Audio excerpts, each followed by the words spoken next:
नांदगाव तालुक्यातील परधाडी येथील रशीद हुसेन शेख हा दिवसाढवळ्या राजरोसपणे कत्तलखान्यात जनावरांना घेऊन जाताना पाहावयास मिळत आहे। कोणत्याही प्रकारचं भय राहिलेलं नाही। दिनांक 18/1/2024 रोजी दुपारी 2 वाजता परधाडी येथील आरोपी रशीद हुसेन शेख व वाहन चालक जिहादी वैभव केशव वाघ हे परधाडी येथील दलाल दौलत मोरे यांच्याकडून 1000 रुपये इसार देत जनावरे खरेदी करून त्यांच्या अमानुषपणे दोरीच्या साहाय्याने हातपाय बांधून गाडी क्रमांक MH20 GC 4229 मधून घेऊन जात होते।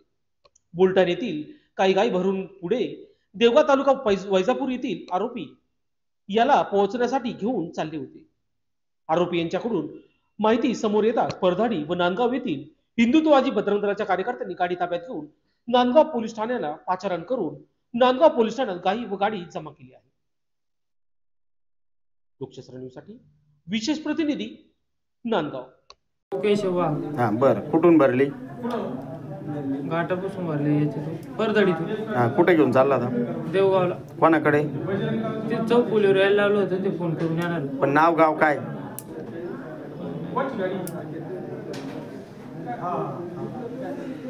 बोल पटकन। मोदी काहीतरी आहे त्यांचं नाव। मोदी नाही नाही रशीद हुसेन शेख। बरं, कुठून माल भरला? परधडी। बरं, कुठे घेऊन चालला होता? आता समोरचा ड्रायव्हर आला, त्याने आता पुढे घेऊन चालला होता, म्हणजे वाटल्या होता तो देवगावला चालला होता घेऊन सर। त्याने अजून असता येईल ते 2 त्या घ्यायचे भाऊ, दुसरे मायला तिथून परत भरायचे असं तो साहू बोलला ना, हो समोरचा बोलला। बरं, पण तू ते आता कोणत्या गावाला घेऊन जायचं बोलला ना? मी ड्रायव्हर ना, मी इकडे परधडी, ड्रायव्हर इकडे।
अभाविपचे आंदोलन अँब्युलन्ससह पोहोचले आरोग्य विद्यापीठात। पोलिसांनी ताब्यात घेत दिली समज। नाशिक पॅरामेडिकल शाखेतील विद्यार्थ्यांच्या समस्या सोडवण्यासाठी अखिल भारतीय विद्यार्थी परिषदेच्या वतीने सोमवारी महाराष्ट्र आरोग्य विद्यापीठात रुग्णवाहिकेसह ICU आंदोलन करण्यात आले। आरोग्य विद्यापीठाच्या कुलगुरू सेवानिवृत्त लेफ्टनंट माधुरी कानिटकर यांच्यासह वैद्यकीय शिक्षण मंत्री हसन मुश्रीफ यांनी समस्या सोडवण्याचं आश्वासन दिल्यानंतर 3 तासांनी आंदोलन मागे घेण्यात आले। दरम्यान पोलिसांनी हस्तक्षेप करीत परवानगी न घेतल्याबद्दल काही आंदोलकांना ताब्यात घेत समज दिली। महाराष्ट्रातील कुठल्याही शासकीय वैद्यकीय महाविद्यालयामध्ये या विद्यार्थ्यांना नियमित अध्यापन करण्यात येत नाही। कुठल्याही विद्यालयात या विद्यार्थ्यांना शिकवणीसाठी स्वतंत्र शिक्षक उपलब्ध नसून स्वतंत्र वर्ग आणि वसतिगृह देखील या विद्यार्थ्यांसाठी महाविद्यालयांमध्ये नाहीत।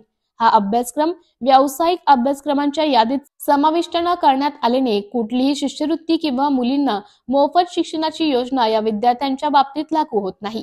एका बाजूला मूलभूत सोयी सुविधांचा अभाव असताना संघर्ष करावा लागत असताना दुसऱ्या बाजूला अभ्यासक्रमाचे शुल्क मात्र दरवर्षी वाढतच जात आहे।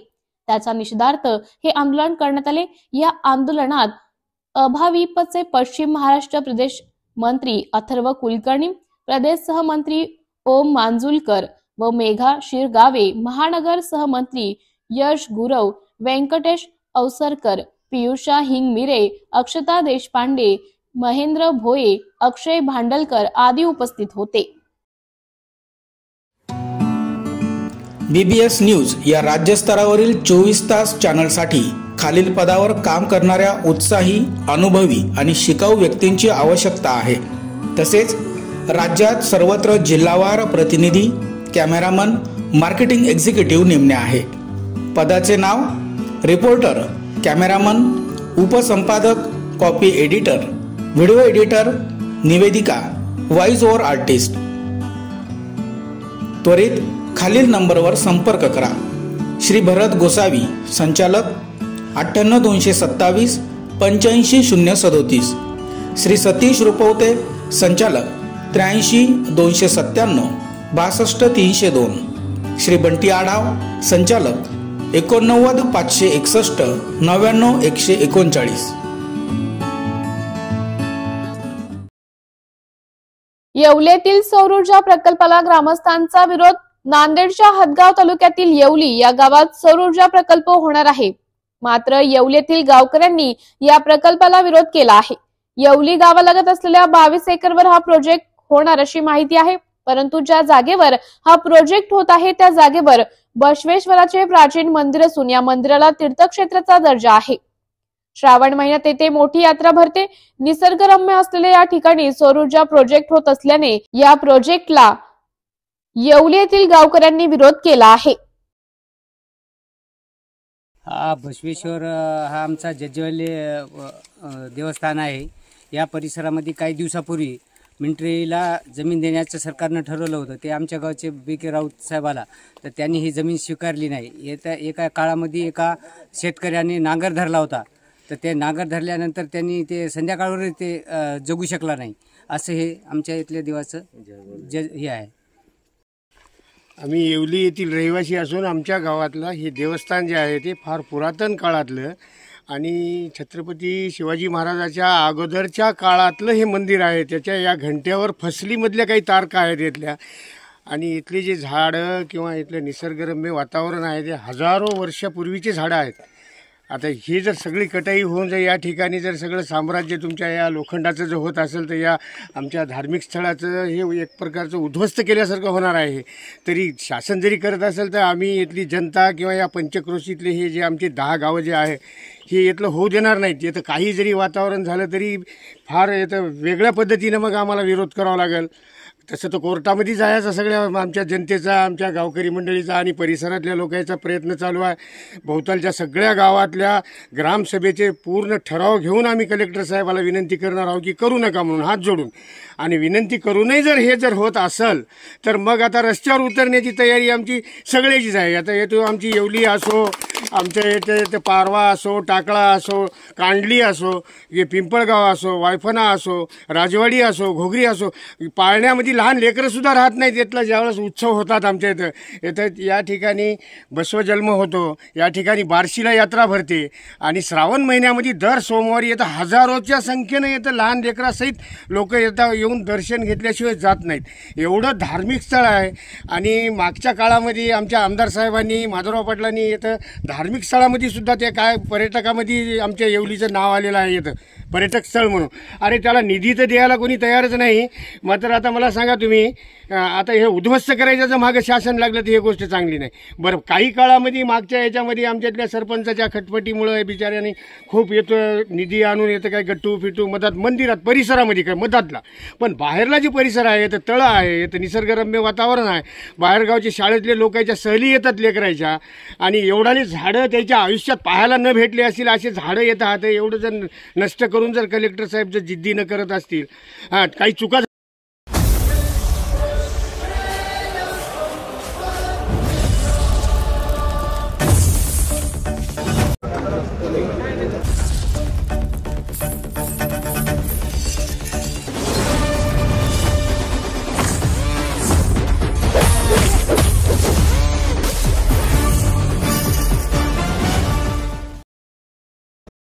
कसला उदय होणार या सगळ्या तथ्यहीन बातम्या आहेत, अजित पवार म्हणाले. अजित पवार पालकमंत्री पदावर म्हणाले, पालकमंत्री पदाबाबतचा सर्वस्वी अधिकार मुख्यमंत्र्यांचा असतो. कुणालाही पालकमंत्री पद द्यावे, कुणाच्या पालकमंत्री पदाला स्थगिती द्यावी हा त्यांचा अधिकार आहे. आज मुख्यमंत्री दाओसला गेले आहेत. तेथून आल्यानंतर त्या संदर्भात निर्णय घेतील. ज्यांना पालकमंत्री पद जाहीर केलं होतं ते 26 जानेवारीला झेंडावंदन करणार आहेत. नवीन उदय होणारवर अजित पवार म्हणाले, कसला उदय होणार याला काहीच अर्थ नाही. सगळ्या तथ्यहीन बातम्या आहेत. सैफ अली खानवर ते म्हणाले, सैफ अली खान याच्यावर हल्ला झाल्यानंतर कायदा व सुव्यवस्था ढासळल्याची टीका झाली. अक्षय शिंदे प्रकरण अहवालवर ते म्हणाले, आता मुंबईला जात आहे, या संदर्भात काय नक्की झालं याबाबत माहिती घेणार आहे. त्याबद्दल जे काही बोलायचं होतं ते मी भाषणामध्ये बोललेलो आहे. त्याच्यावर आणि दुसरी गोष्ट, पालकमंत्र्यांच्या संदर्भातला सर्वस्वी अधिकार हा मुख्यमंत्र्यांचा असतो. मुख्यमंत्र्यांनी कुणाला पालकमंत्री द्यावं, कुणाचा पालकमंत्री स्टे करावा हा त्यांचा अधिकार आहे. आज ते डावोसला गेलेले आहेत. डावोसवरून आल्यानंतर ते त्याबद्दलचा निर्णय घेतील. तोपर्यंत त्या ज्यांना जाहीर केलेलं होतं तेच तिथं झेंडावंदन करणार आहेत. तशा प्रकारच्या सूचना मुख्यमंत्री महोदयांनी दिलेल्या आहेत. दिलेली काय ठिकाणी? आणि 2 ठिकाणी दिली. त्या 2 ठिकाणी त्यांनी सांगितलं की ज्यांची नावं होती त्यांच्याकडनं झेंडावंदन करा.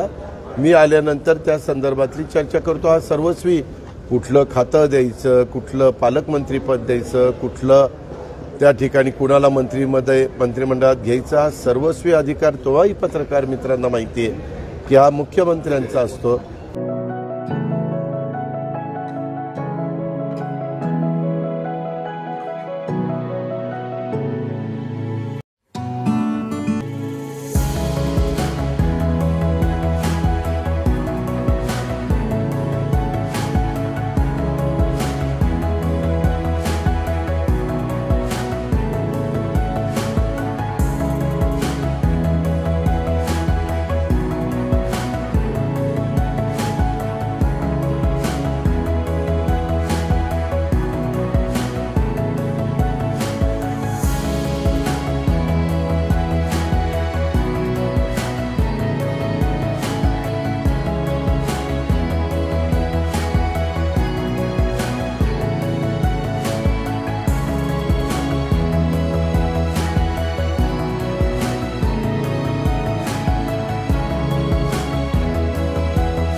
मूलभूत सुविधांसाठी शंकरनगर भागातील घरकुलवासियांचा नगर परिषदेवर मोर्चा. गेल्या 3 वर्षापासून खामगाव शहरातील शंकरनगर भागातील घरकुल परिसरातील काही समस्यांबाबत नगर परिषद मुख्याधिकारी डॉक्टर प्रशांत शेळके यांना वेळोवेळी निवेदन दिली. मात्र निवेदनाची दखल घेण्यात आली नाही. त्यामुळे घरकुलवासियांनी आक्रमक पावित्रा घेऊन नगर परिषदेवर मोर्चा काढला व नगर परिषदेमध्ये काही वेळ ठिय्या आंदोलनही केले. गेल्या अनेक दिवसांपासून शंकरनगर घरकुल मधील नागरिक अंधारात आहे. यामध्ये लहान मुलं, बालक यांना इजा होण्याची शक्यता आहे. तसेच लोकांचे जनजीवन विस्कळीत झाले आहे. नाल्यांची साफसफाई करण्यात यावी, तसेच घरकुल मध्ये पाणी द्यावे आणि अधिकृत विद्युत मीटर द्यावे या मागण्या यावेळी करण्यात आल्या आहेत. शंकरनगर भागातील घरकुल परिसरातील सर्व नागरिक आहोत. गेल्या 2.5-3 वर्षापासून आम्ही नगर परिषदला वारंवार वेगवेगळ्या स्वरूपात निवेदने दिली, आंदोलन केली की आम्ही मानव आहे, आम्हाला मानव म्हणून जगण्याचा अधिकार द्यावा, आम्हाला मानवी मूलभूत अधिकारांची प्राप्ती करून द्यावी. आमचे जास्त मागण्या नाहीये. फक्त घरकुल परिसरामध्ये पाईपलाईन चालू करण्यात यावी, घरकुल परिसरातील नागरिकांना घर अधिकृत करून देण्यात यावे, जेणेकरून तिथं स्वच्छता, तिथं काही वेगवेगळ्या स्वरूपाचे कार्यक्रम आयोजित केले जातील, वेगवेगळ्या शासनाच्या योजना लागू होतील. या साध्या मागण्यासाठी, स्वच्छतेसाठी, पाण्यासाठी, इलेक्ट्रिकसाठी, रस्त्यासाठी, या अत्यंत साध्या मागण्यासाठी आम्ही नगर परिषदेला गेल्या 2.5 वर्षापासून निवेदने देत आहेत. पण आजपर्यंत कुठल्याही प्रकारची नगर परिषदनं दखल घेतलेली नाही. मग आम्ही समजावं काय? हा बहुमूल बौद्ध प्रदेश असल्यामुळे, बहुमूल संख्येने बौद्ध वस्ती असल्यामुळे इथं तुम्हाला काम करायचं नाही का? इथं तुम्हाला लोकांचं कल्याण करायचं नाही का? हा नगर परिषदचा उद्देश इथं स्पष्ट दिसून येत आहे. 100 फुटले सर्वे वार्डामध्ये तुम्ही या शंकरनगर भागात अशी अवस्था आहे. काय ही अवस्था?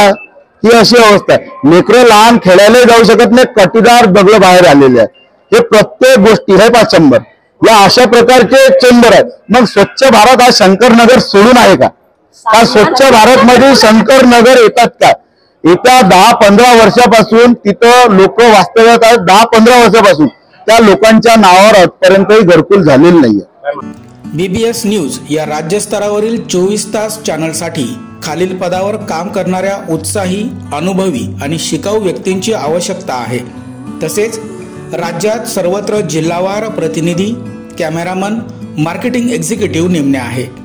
पदाचे नाव: रिपोर्टर, कॅमेरामन, उपसंपादक, कॉपी एडिटर, व्हिडिओ एडिटर, निवेदिका, व्हॉइस ओव्हर आर्टिस्ट. त्वरित खालील नंबरवर संपर्क करा. श्री भरत गोसावी, संचालक, 98 227 85 037. श्री सतीश रुपवते, संचालक, 83 297 62 302. श्री बंटी आढाव, संचालक, 89 561 99 139.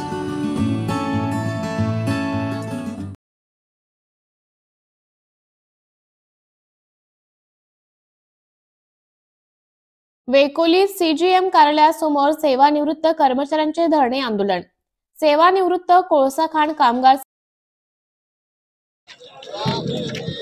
संघटनेअंतर्गत सेवानिवृत्त कर्मचाऱ्यांनी विविध मागण्यांसाठी वेकोली महाव्यवस्थापकांच्या कार्यालयासमोर धरणे आंदोलन केले. सेवानिवृत्त कर्मचाऱ्यांचे पेन्शन आणि वैद्यकीय सुविधा अशा विविध मागण्यांविरुद्ध वाद सुरू आहेत. या वादांचं निराकरण करण्यासाठी कोळसा खाणीमध्ये काम करणाऱ्या BMS, आयटक, C2, MHK आणि इंटक इत्यादी संस्था व्यवस्थापनासमोर राष्ट्रीय वेतन करार, कोळसा खाण भविष्य निर्वाहन निधी, CPRMS आणि कोळसा कामगारांच्या निवृत्त ग्रॅज्युएटीसह इतर सामाजिक सुरक्षेच्या मागण्या करतात. पण यावर फक्त चर्चा होत आहे, कोणताही उपाय निघत नाही. म्हणून सेवानिवृत्त धारकांना हे धरणे देण्याची वेळ आली आहे.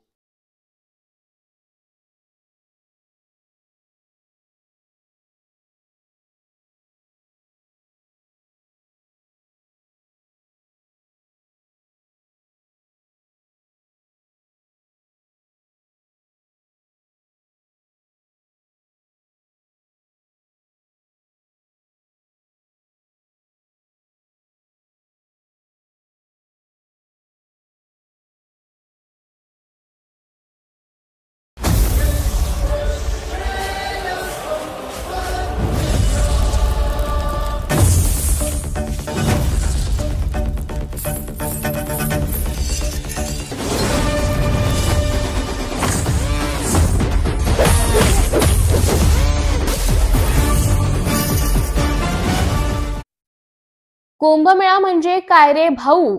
आजपासून जगातील सगळ्यात मोठं धार्मिक संमेलन सुरू होत आहे. 13 जानेवारी ते 26 फेब्रुवारी 45 दिवस प्रयागराज येथे सुमारे 40 कोटी भक्त येणार आहेत. हा योग 144 वर्षांनी येतो आणि त्याला म्हणतात महाकुंभमेळा. कुंभमेळा म्हणजे ठराविक आवर्तन काळानुसार पवित्र नद्यांच्या तीर्थक्षेत्री भरणारा हिंदू भाविकांचा मेळा आहे. दर 6 वर्षांनी हरिद्वार व प्रयागराज येथे अर्ध कुंभमेळा भरतो. 12 पूर्ण कुंभमेळ्यानंतर तब्बल 144 वर्षांनंतर प्रयागराज येथे महाकुंभमेळा भरतो. सूर्याभोवती भ्रमण करणारे 9 ग्रह एका रेषेत येतात. त्यावेळी सूर्याचे किरण ज्या स्थानावर पडते तिथे कुंभमेळ्याचे औचित्य असते असे मानले जाते. समुद्र मंथनाने जो अमृत कुंभ समुद्राच्या बाहेर निघाला तेव्हा देवतांना प्रश्न पडला की जर दानवांना हे अमृत प्राशन केले तर दानव हे अमर होऊन देव व मनुष्य यांना सळो की पळो करून सोडतील. अशा देवांनी इंद्राचा पुत्र जयंत्याला अमृत कुंभ घेऊन आकाश मार्गे पलायन करण्यास सांगितले. या अमृत कुंभाला देवांपासून हस्तगत करण्यासाठी दानवांनी देवांशी 12 दिवस भयंकर युद्ध केले.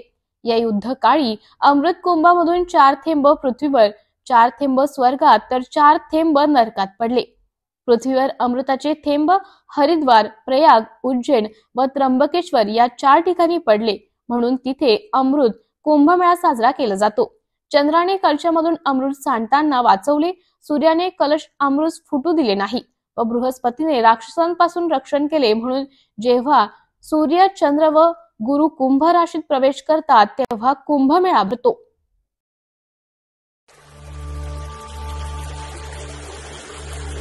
ओम नमो गंगायै विश्वरूपिणी नारायणी नमो नमः. महाकुंभ है, महाकुंभ है, महाकुंभ है, महाकुंभ है, महाकुंभ है, महाकुंभ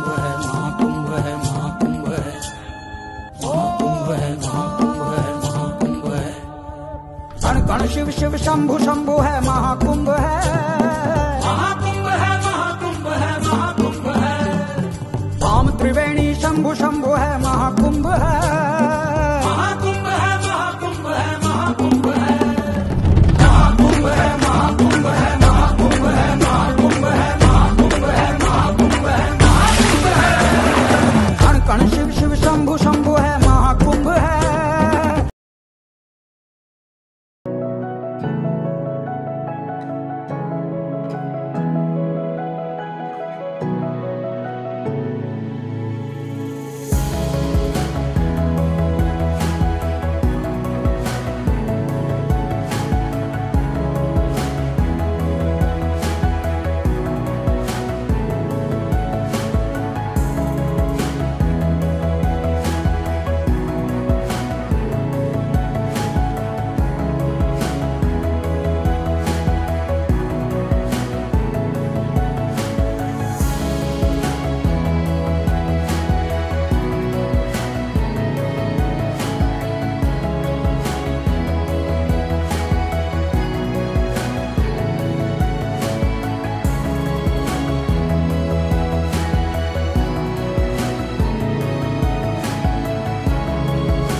मला धाक दाखवून परमपूज्य गुरुमाऊलींविरोधात लैंगिक शोषणाचे खोटे आरोप करायला लावले, सारिका सोनवणे म्हणाल्या. परमपूज्य गुरुमाऊलींचे चरित्र सूर्यप्रकाश इतके स्वच्छ. माझ्या नावाचा गैरवापर करणाऱ्या संभाजी ब्रिगेडच्या कार्यकर्त्यांविरोधात कायदेशीर कारवाई करणार असल्याचं पत्रकार परिषदेत सारिका बाबूराव सोनवणे यांनी सांगितले. मी सारिका बापूराव सोनवणे. कालचा जो संभाजी ब्रिगेडवाले होते काय प्रफुल्ल म्हणून वाघ प्रफुल्ल म्हणून त्यांनी माझ्याबद्दल जे वक्तव्य केलंय की मी गायब आहे, मला गायब केलंय, तर मी कुठेही गायब नाहीये. मी लहान बाळ नाही की मला कोणी गायब करेल. मी नाशिकमध्ये होती, नाशिकमध्ये आहे, नाशिकमध्येच राहणार आहे. त्यांचा भ्रम त्यांनी काढून टाकावा. आणि राहिला विषय पुढचा, आता कालच्या 16-17 तारखेला ते समाज कार्यकर्ता होत्या, त्यांनी पण सांगितले 3 महिला आहेत, माझ्याकडे अर्ज आलाय, फोटो आलाय, व्हिडिओ आलाय. त्याच्यात जर माझं त्यांनी नाव घेतलं पुढे, या सारिका सोनवणे पण आल्या होत्या, मी त्यांच्यासोबत गेलेली नाहीये आणि जाणार पण नाहीये. जर त्यांनी माझं नाव घेतलं वापस, सारिका सोनवणे आल्या होत्या, त्यांचा व्हिडिओ असं, तर मी त्यांच्या पण मानहानीचा गुन्हा दाखल करणार. एवढं मला आपल्या परिषदेच्या माध्यमातून सांगू इच्छिते. पण त्यांच्याकडे तो पेनड्राईव्ह पोहोचला, तो पेनड्राईव्ह कोणी पोहोचला? आय डोंट नो, मला माहित नाही पेनड्राईव्ह कोणी पाठवला आहे, कोणी दिलेला आहे. आता तुम्हाला बोलली, ह्या जे लोक आहेत माझ्याबद्दल कुठला मॉर्फ केलेला व्हिडिओ त्यांनी कुठून प्रसारित केला, कुठून मागवला, हे आय डोंट नो, मला माहित नाहीये. पण जो मॉर्फ केला त्यांच्यापर्यंत गेला आणि माझ्यापर्यंत ते जर आले आणि माझं नाव जर मीडियाला वापस त्यांनी घेतलं तर त्यांच्यावर मी अपहरणाचा गुन्हा दाखल करणार. पण संभाजी ब्रिगेडच्याच पदाधिकाऱ्यांनी तिथून आपल्याला भेटून तो व्हिडिओ पेनड्राईव्ह तिथपर्यंत पोस्ट केला आहे, अशी संभाजी ब्रिगेडच्या प्रफुल्ल वाघचे म्हणणं होतं. चुकीची माहिती, मी त्या व्यक्तीला ओळखत पण नाही, त्यांचं नाव पण मला माहित नाही, कधी त्यांना भेटलेली पण नाही. त्याच्यामुळे हे चुकीचा गैरसमज ते समाजाला देत आहे, त्याबद्दल माझा आक्षेप आहे. छत्रपती शिवाजी पुतळ्यासमोर नाही, कुठेही काही नाही. माझ्या महाराजांचं नाव याच्यात आणू नका, पवित्र महाराजांचं नाव आहे. मी कुठेही त्यांना भेटलेली नाही आणि भेटणार पण नाही. मॅडम, ज्यावेळेस मागच्या वेळेस तुमची हीच BBS न्यूज या राज्यस्तरावरील 24 तास चॅनलसाठी खालील पदावर काम करणाऱ्या उत्साही, अनुभवी आणि शिकाऊ व्यक्तींची आवश्यकता आहे. तसेच राज्यात सर्वत्र जिल्हावार प्रतिनिधी, कॅमेरामन, मार्केटिंग एक्झिक्युटिव्ह नेमणे आहे. पदाचे नाव: रिपोर्टर, कॅमेरामन, उपसंपादक, कॉपी एडिटर, व्हिडिओ एडिटर, निवेदिका, व्हॉइस ओव्हर आर्टिस्ट. त्वरित खालील नंबरवर संपर्क करा. श्री भरत गोसावी, संचालक, 98 227 85 037. श्री सतीश रुपवते, संचालक, 83 297 62 302. श्री बंटी आढाव, संचालक, 89 561 99 139. राष्ट्रीय सेवा योजना अंतर्गत अनेमिया तपासणी व रक्तदान शिबिर उत्साहात संपन्न. मराठा विद्या प्रसारक कर्मवीर ॲडव्होकेट बाबूराव गणपतराव ठाकरे अभियांत्रिकी महाविद्यालय व डॉक्टर वसंतराव पवार वैद्यकीय महाविद्यालय रुग्णालय व संशोधन केंद्र यांच्या अंतर्गत आज दिनांक 25 जानेवारी 2025 रोजी रक्त तपासणी व मुलामुलींचे अनेमिया तपासण्यात आली. सावित्रीबाई फुले पुणे विद्यापीठ व मराठा विद्या प्रसारक समाज नाशिक संचलित यांच्या विद्यमानाने राष्ट्रीय सेवा योजना NSS अंतर्गत दुगाव येथे रक्तदान शिबिराचे आयोजन करण्यात आले होते. या रक्तदान शिबिराचं उद्घाटन शिक्षण संस्थेचे पदाधिकारी शशिकांत वाघ यांच्या हस्ते करण्यात आले. यावेळी कार्यक्रमात शशिकांत वाघ यांनी उपस्थितांना रक्तदानाचं महत्त्व पटवून दिले. या शिबिरात दुगाव येथील मुला-मुलींनी उत्स्फूर्तपणे सहभाग घेतला. या उपक्रमात डॉक्टर अर्जुन वासू, नितीन गायकवाड व स्वप्नील कुलकर्णी आणि रक्तपेढी टेक्निशियन व इतर कर्मचारी यांचे सहकार्य लाभले.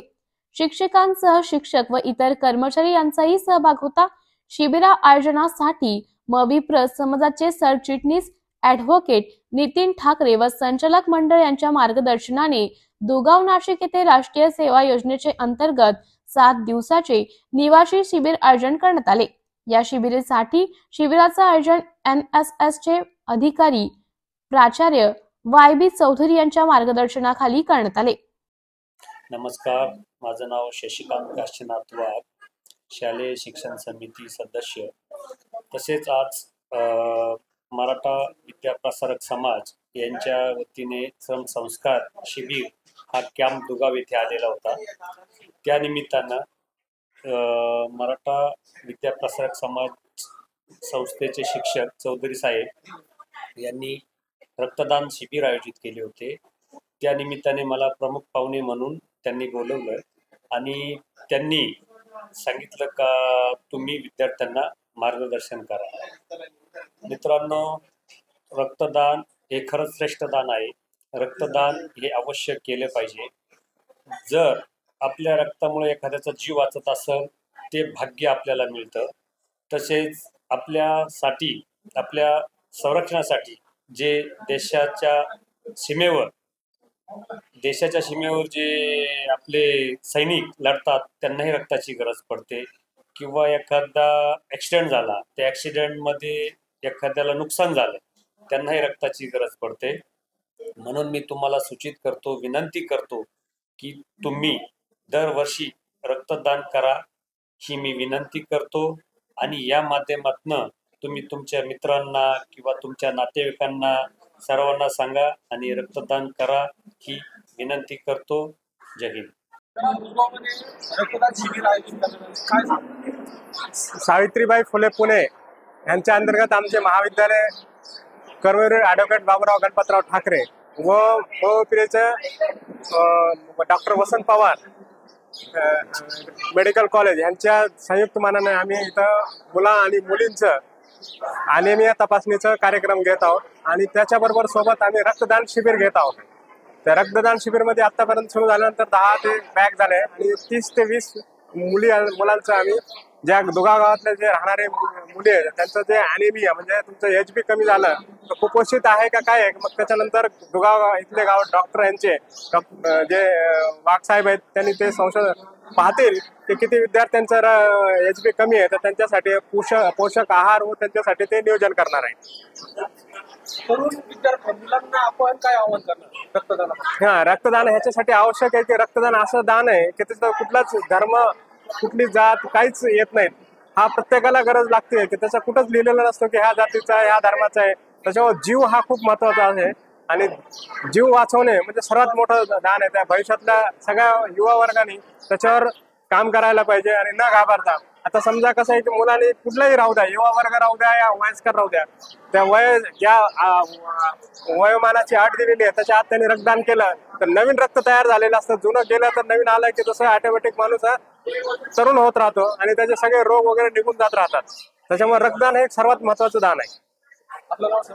माझं नाव प्राध्यापक युवराज चौधरी, असोसिएट प्राध्यापक. नमस्कार, मी मुख्याध्यापक जिल्हा परिषद शाळा दुगाव.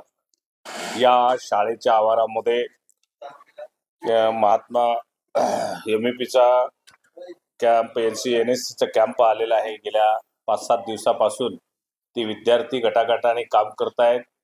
गावामध्ये साफसफाई करणे तसेच श्रमदानाविषयी त्यांना जी आस्था आहे ती खरंच वाखाणण्याजोगी दिसून आली. पण त्याचबरोबर त्यांनी MEPने आज या ठिकाणी रक्तदान शिबिर आयोजित केलेले आहे. तसेच आमच्या शालेय विद्यार्थ्यांची त्यांनी रक्त तपासणी करून देऊन विद्यार्थ्यांना एक प्रकारे गिफ्ट दिलेले या ठिकाणी. मी या ठिकाणी एवढंच सांगेल की आपल्या देशाच्या सीमेवर जे सैनिक लढतायत त्यांच्यासाठी बऱ्याच वेळा रक्ताची गरज असते. खूप मोठ्या प्रमाणात रक्तस्राव झाल्यामुळे बऱ्याच सैनिकांना रक्तात खूप मोठ्या प्रमाणात गरज असते. ते तिकडे लढतायत, त्यांच्यामुळे आपण सुखी जीवन जगतो. त्यांच्यासाठी रक्तदान ही एक महत्त्वाचा भाग आहे. तसेच या ठिकाणी अपघात होतात रस्त्यावर, बऱ्याच वेळेस मोठे मोठे ऑपरेशन करावे लागतात. बऱ्याच दुर्धर आजारी लोकांना रक्ताची गरज लागते. आपल्या रक्ताच्या एका थेंबामुळे अनेक लोकांचे प्राण आपण वाचवू शकतो. मी या ठिकाणी एवढीच विनंती करेल, आवाहन करेल विद्यार्थ्यांना की वर्षातून किमान एकदा तरी रक्तदान करावं. आणि रक्तदान नव्हे तर ते श्रेष्ठ दान आहे, श्रेष्ठ दान नव्हे तर ते जीवदान आहे, अशा पद्धतीने मी आवाहन करतो. धन्यवाद.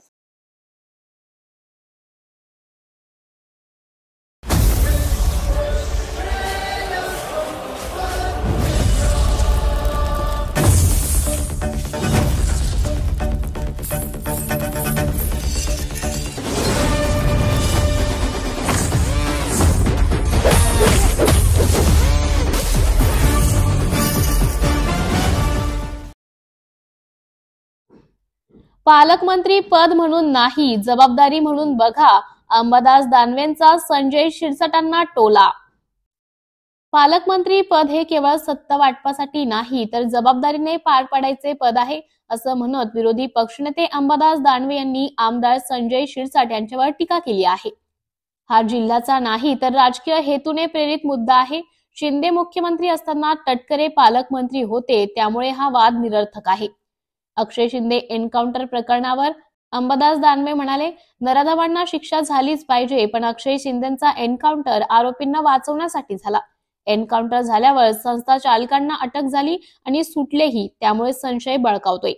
संजय शिरसाटांवर जोरदार हल्ला करत ते म्हणाले, तुमच्या पक्षाची चिंता करा, पैसे आणि EVM नसते तर तुम्ही पराभूत झाला असता.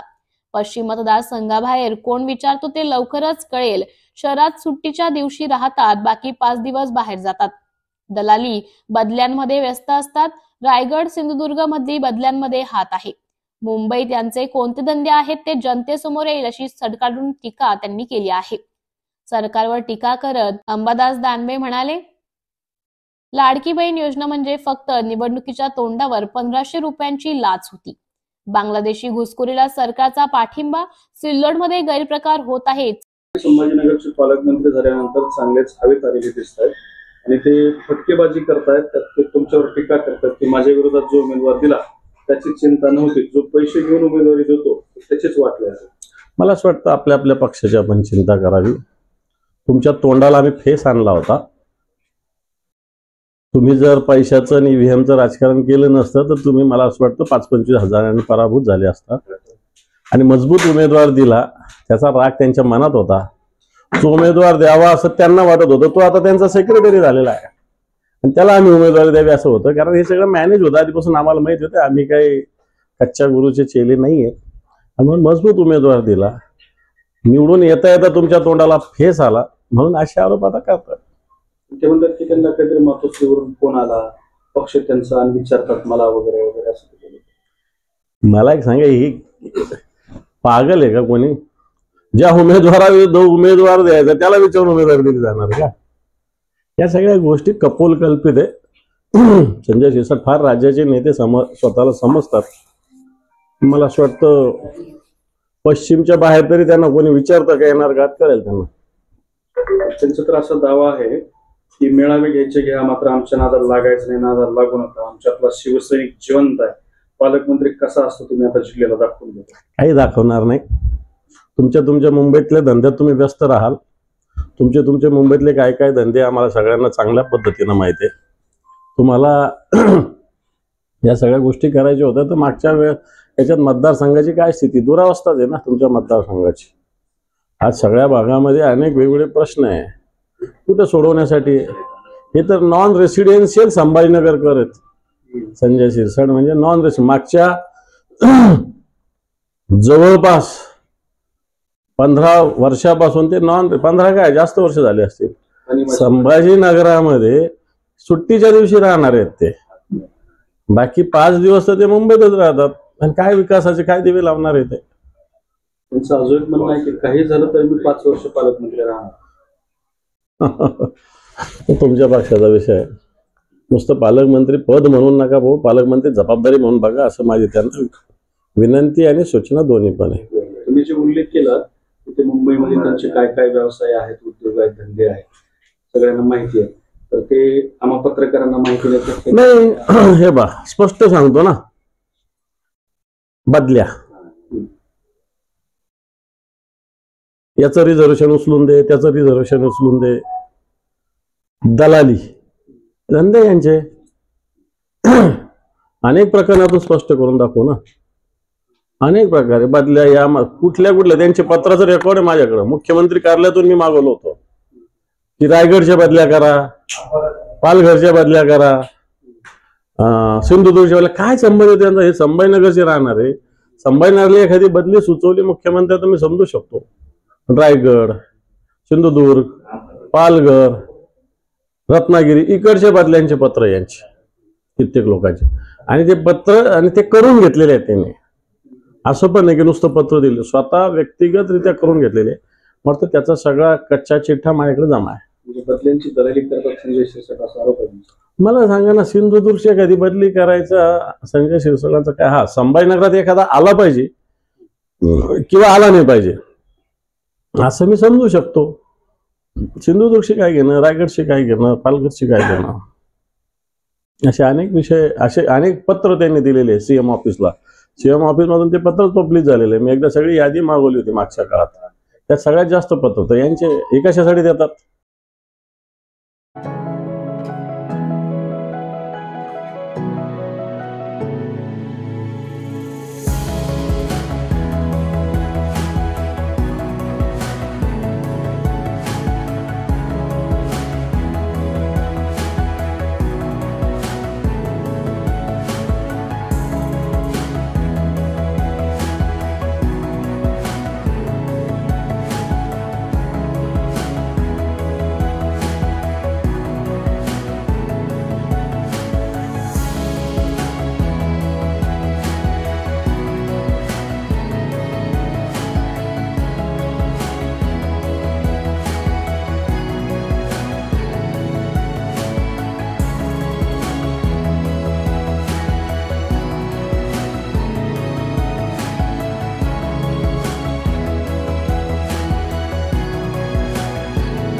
एकनाथ शिंदे आणि त्यांचा पक्ष महायुतीचा महत्वाचा भाग, त्यामुळे त्यांच्या आमदारांसाठी काही इच्छा व्यक्त करणे गैर नाही, सुधीर मुनगंटीवार म्हणाले.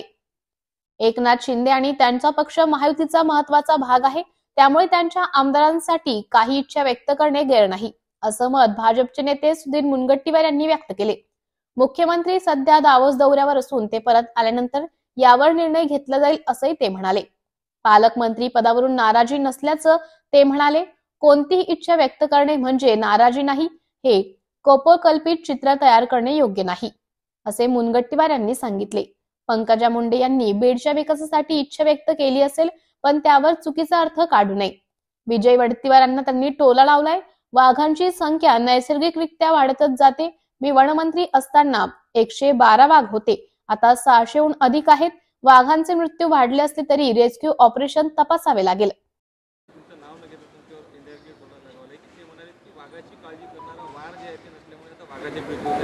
नाही, मला माहित नाही, पण वाघाचे मृत्यू जर जास्त होत आहे असं म्हटलं तर त्याला रेशोमध्ये बघितलं पाहिजे. जेव्हा मी वनमंत्री झालो तेव्हा 112 वाघ होते. जेव्हा मी खातं सोडलं तेव्हा 2 वर्षाच्या वरील आणि 2 वर्षाच्या आत असे 600च्या वरती वाघ होते. आता 112 वाघ असताना समजा वर्षाला 10 वाघाचा मृत्यू असेल तर आता वाघाच्या मृत्यूची संख्या नैसर्गिक रीतीनेच वाढणार आहे. कारण एका वाघाचं साधारणतः जर आपण जीवनचक्र बघितलं तर ते 12 वर्ष ते 15 वर्ष आहे. आणि म्हणून आपल्याला आकड्यात जर गेलं तर कधी कधी असं वाटतं की जास्त संख्या झाली, पण एक गोष्ट खरी आहे की वाघांची संख्या वाढते आहे. जंगलाचं क्षेत्र तसंच आहे. 12 बाय 12 स्क्वेअर किलोमीटरचं साधारणतः क्षेत्र त्यांना लागतं. आणि मग अशा प्रसंगात हा मुद्दा निश्चित आहे की 112चे 600 वाघ झाल्यावर मग या संदर्भामध्ये मृत्यूची संख्या इन फाईट हा सुद्धा मुद्दा आहे. म्हणजे ते वाघ दुसऱ्या वाघाच्या परिक्षेत्रामध्ये जेव्हा जातात तेव्हा मग इनफाईट होते, तेही मृत्यू वाढले आहेत. मला वाटतं की एकंदरीतच याचा विचार जो आहे तो आपण स्थानांतरित करण्याचा विचार केला होता. आणि तुम्हालाही माहीत आहे की नवेगाव नागझिरामध्ये आपण 2 वाघीण सोडल्या. सह्याद्रीचा प्रस्ताव केंद्राकडे तसाच प्रलंबित आहे. केंद्राने सुद्धा आता वेगाने यावर निर्णय करणं गरजेचं आहे.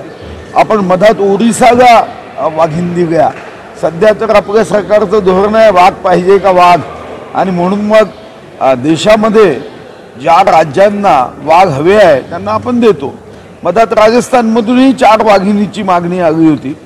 तर त्या संदर्भात पुढे काय झालं मला माहीत.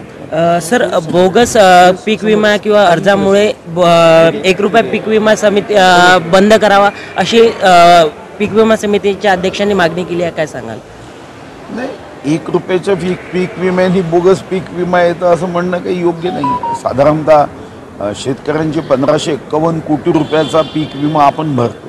आणि पीक विम्याच्या संदर्भात आपल्याला माहिती आहे की कोणतीही कंपनी ही 80% नुकसान भरपाई असेल तर आपला हिस्सा कमी होतो.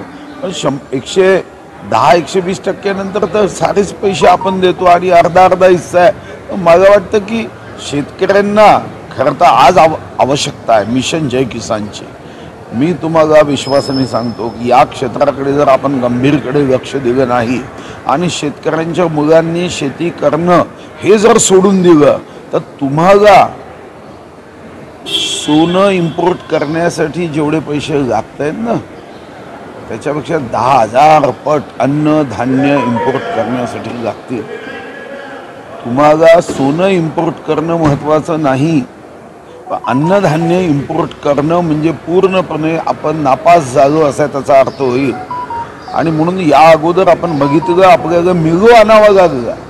ही काही लाजिरवाणी गोष्ट होती. 1956-57 मध्ये आपल्याला अन्नधान्य आयात करावं लागलं. आजही जगामध्ये 10 एक्सपोर्ट करणाऱ्या देशामध्ये आपलं नावच नाही आहे. आणि म्हणून आपल्याला अतिशय काळजीपूर्वक मिशन जय किसान करण्याची आवश्यकता आहे. आणि मिशन जय किसान करताना कोणताही निर्णय हा घाईघाईनी धरसोडीच्या वृत्तीने करता कामा नये. उद्या शेतकऱ्यांना 4 पैसे जास्त जात आहे म्हणून काही लोकांच्या पोटात दुखायचं का? शेवटी चुका कुठं होत नाही. आता उद्या कोणी म्हटलं की या विभागामध्ये करप्शन आहे म्हणून विभागच बंद करून टाका, असं होतं का? तुम्ही 1 रुपयाच्या पीक विम्यामध्ये एखाद्या गावात एखाद्या ठिकाणी जर गैरप्रकार झाले असतील तर त्याला कडक शिक्षा करा. हा काही मार्ग नाही आहे की सर्व पीक विमा हा विषयच बंद करायचा. मला वाटतं की हे योग्य होणार नाही. आणि आता तर काळजीपूर्वक आपल्याला शेती या क्षेत्रात काम करावं लागेल. मी काही गावांमध्ये जेव्हा भेटी देतो तेव्हा लक्षात येत आहे की भविष्यामध्ये अन्यथा या देशाच्या अन्नधान्य निर्मितीमध्ये अंधाराशिवाय काही शिल्लक राहणार नाही. हो, अक्षय शिंदे कोर्टाने जे आहे ते पोलिसांना दोषी ठरवलं. त्यावरून जितेंद्र आव्हाडांनी टीका केली आहे की कुठेतरी न्यायव्यवस्थेने परभणीची सूर्यवंशी असतील आणि अक्षय शिंदे असतील यांची हत्या केली आहे. असं आहे, कोर्टाने याला काय दोषी ठरवलं हे मला माहीत नाही. जे महाविकास आघाडीचे लोक होते त्यांनीच बदलापूरच्या घटनेमध्ये जाऊन आरोपीला फाशी द्या, आरोपीला शिक्षा द्या, आणि ही काय आता दुटप्पी भूमिका घेत आहे. म्हणजे राजकारण कोणत्या स्तरावर गेलं हे बघितलं पाहिजे. आता एन्काउंटर आहे की नाही हे तर कोर्ट बघेल, पण यांची भूमिका ही मात्र क्षणोक्षणी बदलत असते हे मात्र तुम्ही आम्ही बघितलं. हो, पर्यावरण विभाग जे आहे ते प्लास्टिक विक्रेत्यांवर कारवाई करण्याचे विषय असतात. मात्र मोठे जे विक्रेते असतात त्यांच्यावर कुठेतरी कारवाई होताना येत नाही. त्यामुळे कुठेतरी छोटे मासे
बांगलादेशी घुसखोरांविरोधात मनसेने दिले पोलिसांना निवेदन.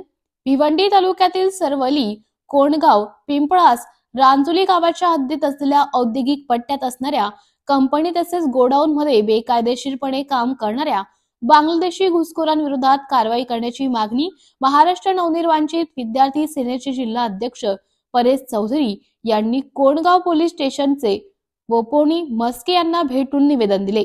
यावेळी मनसेचे कार्यकर्ते उपस्थित होते. BBS न्यूज या राज्यस्तरावरील 24 तास चॅनलसाठी खालील पदावर काम करणाऱ्या उत्साही, अनुभवी आणि शिकाऊ व्यक्तींची आवश्यकता आहे. तसेच राज्यात सर्वत्र जिल्हावार प्रतिनिधी, कॅमेरामन, मार्केटिंग एक्झिक्युटिव्ह नेमणे आहे. पदाचे नाव: रिपोर्टर, कॅमेरामन, उपसंपादक, कॉपी एडिटर, व्हिडिओ एडिटर, निवेदिका, व्हॉइस ओव्हर आर्टिस्ट. त्वरित खालील नंबरवर संपर्क करा. श्री भरत गोसावी, संचालक, 98 227 85 037. श्री सतीश रुपवते, संचालक, 83 297 62 302. श्री बंटी आढाव, संचालक, 89 561 99 139.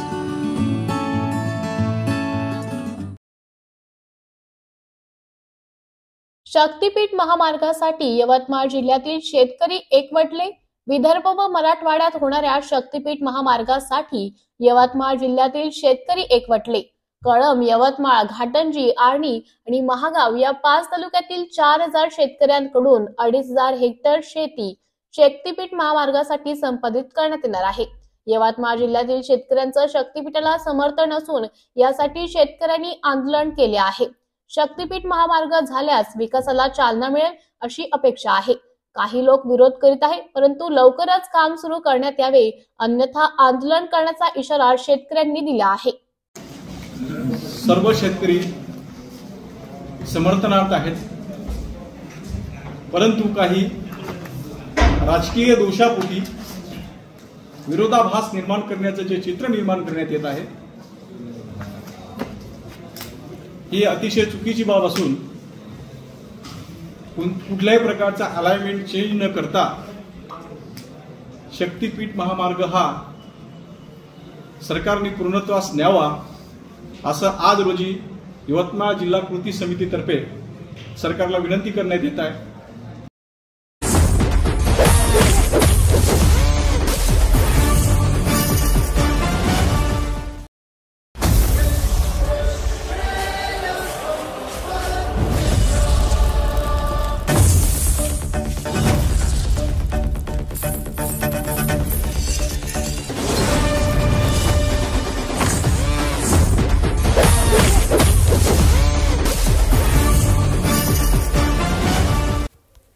भांडूपमधील ड्रीम्स मॉलच्या बेसमेंटला पाण्यात आढळला एक महिलेचा मृतदेह. महिलेचे वय साधारण 30 ते 35 वर्ष. महिलेचा मुलुंडमधील जनरल हॉस्पिटलमध्ये नेले असता डॉक्टरांनी मृत घोषित केले. महिलेच्या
हे सरकार असंविधानिक पोस्ट तयार करत आहे, सुप्रिया सुळे म्हणाल्या. हे सरकार मुद्दाम मूळ मुद्द्यांवरून लक्ष विचलित करत आहे. ज्या पोस्ट संविधानात नाही त्या तयार करण्यात महाराष्ट्र आघाडीवर आहे, असा आरोप खासदार सुप्रिया सुळे यांनी केला आहे. निवडणुकीपूर्वी दिलेले आश्वासने आणि आताचे निर्णय याची तुलना झाली पाहिजे. हार्वेस्टर प्रकरणावर सरकारने स्पष्टीकरण दिले नाही. शेतकऱ्यांच्या पीक विम्यातून पैसे काढले, हमीभाव दिला नाही. सरसकट कर्जमाफी आणि सातबारा कोरा करण्याचं आश्वासन हवेत विरले. महाराष्ट्र आणि देशावरचे कर्ज वाढत आहे. डॉलरचा भाव चढला असल्याचं सुप्रिया सुळे म्हणाले.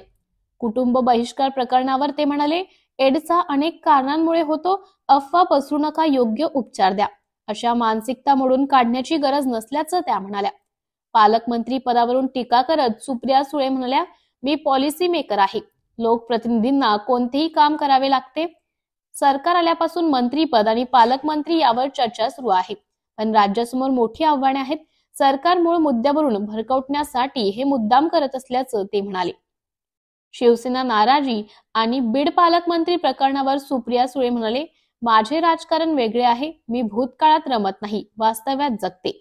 महागाई, बेरोजगारी, शेतकऱ्यांवरील अन्याय यावर बोला, असं देखील त्या म्हणाल्या. भारताची इकॉनॉमिक सिच्युएशन, जगाची, त्याचा आपल्या देशावर इम्पॅक्ट, आज डॉलरचा भाव तुम्ही बघताय, त्याच्यानंतर ऑइल इम्पोर्ट्स, खूप कॉम्प्लेक्स या गोष्टी आहेत. फार गंभीर ही विषय आहेत. राज्य आणि देशासमोर आव्हान आहेत. त्यामुळे माझी अपेक्षा की एवढा मोठा मॅन्डेट आलेल्या सरकारनी ह्या विषयांवर बोललं पाहिजे.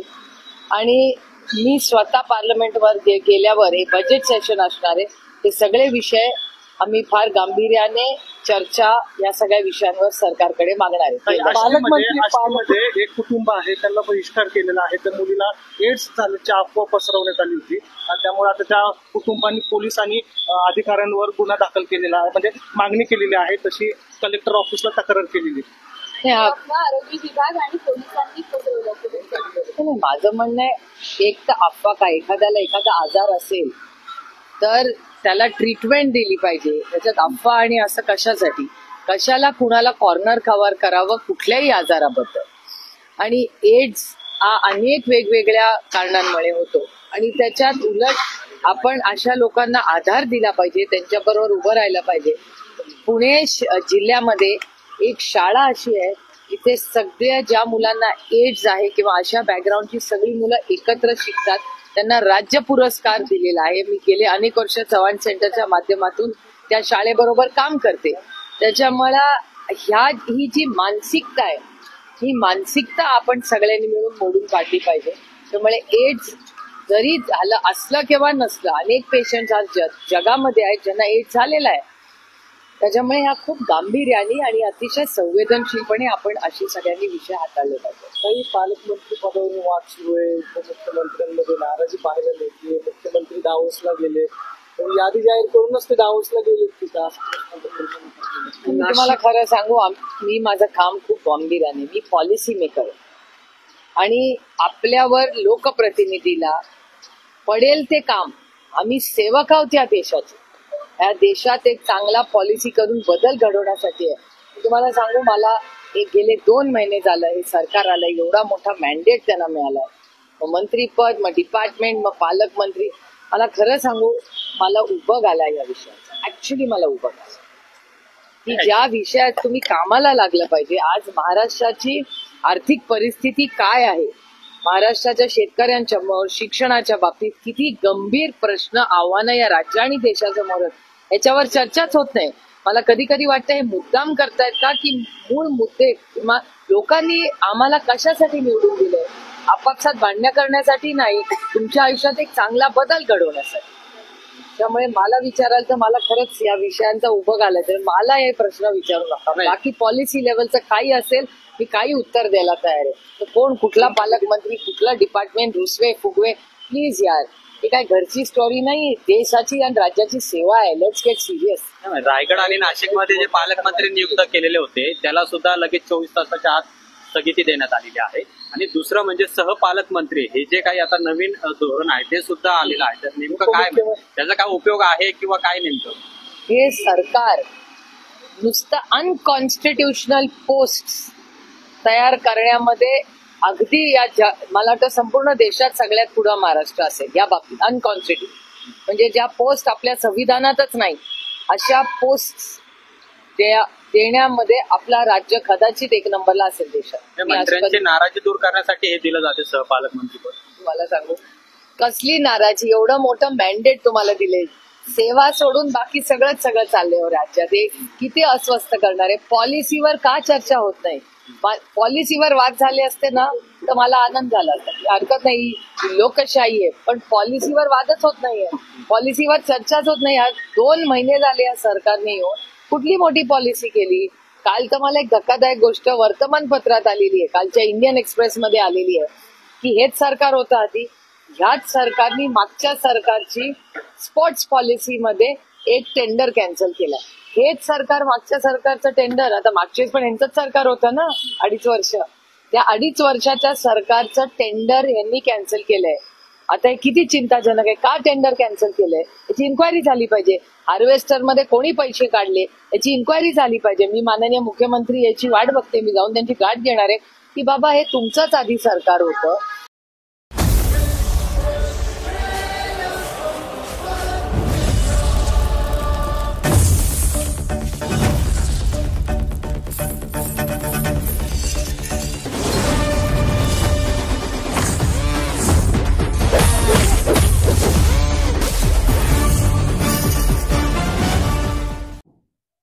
जालना ट्रक मालकाने ड्रायव्हरची केली हत्या. जालन्यातील औद्योगिक परिसरात असलेल्या विकास लॉन्च परिसरात ट्रक मालकाने ड्रायव्हरची हत्या केल्याची घटना दिनांक 20 रोजी सोमवार रोजी 8:30 ते 9 वाजेच्या सुमारास घडली. अझीम जमालुद्दीन शेख वय 35 वर्ष, राहणार कानपूर, हल्ली मुक्काम चंदनझिरा, जालनासह मयताचं नाव आहे. घटनेची माहिती मिळताच चंदनझिरा पोलिसांनी घटनास्थळी धाव घेऊन पंचनामा करून मृतदेह शासकीय सामान्य रुग्णालयात हलवले आहे. घटनेची माहिती मिळताच जिल्हा पोलीस अधीक्षक अजय कुमार बन्सल, अप्पर पोलीस अधीक्षक आयुष नोपानी, उपविभागीय पोलीस अधिकारी अनंत कुलकर्णी यांच्यासह चंदनझिरा पोलीस ठाण्याचे अधिकारी व कर्मचाऱ्यांनी तात्काळ घटनास्थळी भेट दिली. यावेळी रात्री 11:15च्या सुमारास माध्यमांशी संवाद साधताना जिल्हा पोलीस अधीक्षक अजय कुमार बन्सल म्हणाले की सदरील प्रकरण हे जातीवादी किंवा धार्मिक स्वरूपाचे नसून वैयक्तिक कारणामुळे खून झाले असल्याची माहिती दिली. आरोपी निष्पन्न झाला असून आरोपीच्या शोधासाठी 3 पथक रवाना करण्यात आली असल्याची माहिती पोलीस अधीक्षक यांनी दिली आहे. चंदनझिरा पोलीस स्टेशन हद्दीत आता अंदाजा 8:30-9च्या दरम्यान एक मर्डरची घटना घडलेली आहे, ज्यामध्ये शेख अझीम हा असा मर्डर ज्याचं विक्टिम आहे, मयत त्याचं नाव आहे, आणि प्रेमा फेसी जो आहे पैशाचा देवाणघेवाण होता आरोपी पार्टीसोबत, त्यामुळे ही घटना घडलेली असं वाटत आहे. ज्यावेळी घटना घडली मयतासोबत त्याचा साला पण होता आणि त्याची फिर्याद घेऊन पुढील कारवाई पोलीस करत आहे. आरोपीची ओळख पडलेली आहे, मुख्य आरोपीची, त्याच्यासोबत 2 ते 3 अजून साथीदार होते. त्याची शोधसाठी सगळी आमची 3 ते 3 टीम लागलेली आहे. याच्यामध्ये कुठलाही जातीय किंवा कम्युनल अँगल नाही आहे. हे व्यक्तिगत पैशाची देवाणघेवाणवरून झालेला आहे. मुख्य आरोपीच्या ट्रकवर हा जो मयत आहे तो काम करत होता आणि त्यातून त्याचा आर्थिक व्यवहारमध्ये दोघांचे काही वाद होते. आतापर्यंत